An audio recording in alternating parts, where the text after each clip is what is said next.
Residents in San Pedro woke up to the sight of this monstrosity just off Ambergris Key this morning. This morning, very early, from about 7 in the morning, I began getting information from tour guides, fellow tour guides and tour operators, sending me this picture of this oil rig, or the ship that is an oil rig,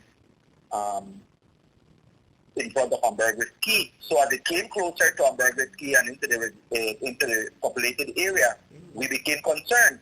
Soon after, Jorge Aldana and others took to social media with images and videos questioning why a floating oil rig would be in Belizean waters. The government of Belize placed a moratorium on offshore drilling back in 2017. We see cruise ships all the time in front of Ambergris Key, and so we know the difference between a cruise ship and this monstrosity.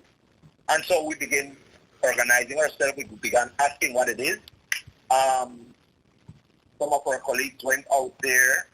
They verified that it was indeed an oil rig in front of Ambergris Key. Janelle Chanona, the vice president at Oceana Belize, also began inquiring about the oil rig's presence in Belizean waters. Oceana Belize was the principal advocate for the passage of the moratorium into law. I knew it wasn't going to be good when about 9:30 this morning, my phone started making all sorts of noises, and I picked it up and I have 45 messages from my contacts in San Pedro. Several of them are sharing photos. They're asking me to find out what this is and why is an oil rig here. And they already had the MV Tracker app going, and they could tell me the name of the boat, and so they knew what it was.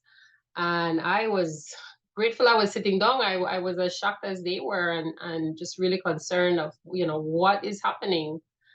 So I reached out to the Minister of Blue Economy about 9:30. I reached out to everybody that I could think about that could let us know quickly what was happening. It wasn't long after that the Belize Port Authority issued a statement advising Belizeans of the presence of a semi-submersible drilling unit called Frida 1. The Belize Port Authority noted that the vessel is calling on the Belize City Harbor today for the purpose of replenishing stores. The release went on to say that due to draft restrictions, the ship will not enter the Belize City Harbor and will be conducting clearance formalities while at anchor outside of English Key. BPA stated that the ship will be in port for approximately 6 hours before it returns to Mexico.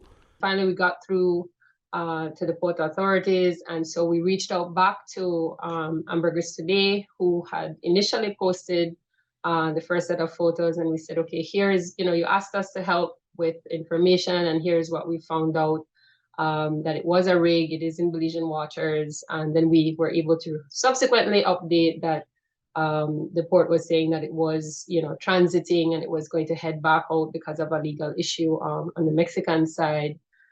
But I think what this whole incident does, if anybody was uncertain of just how this industry and how offshore oil on a whole plays into our local dynamic, I think this incident really shows that, some thought should have been given into the fact that this isn't just a vessel, this is an oil rig, and that it would have caused concern for people seeing it. The Ministry of Blue Economy also issued a press release stating that it acknowledges the concerns that were raised regarding the sighting of the oil rig off Belize's coast. The release confirmed that the vessel is present in Belizean waters as part of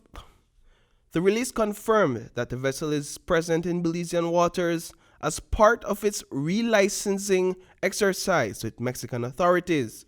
The Ministry of Blue Economy reaffirmed its unwavering commitment to the protection of Belize's marine reserves and the maritime space. We live out here. We live off the reef.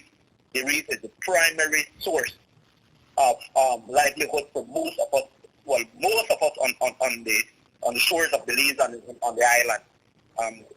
Over 1/3 of the population depends on marine ecosystem for a form of livelihood, whether it is tourism or whether it is fishing product. And so anything that will affect the livelihood of Belizean, of course, will become concerned. Reporting for News 5, I am Paul Lopez.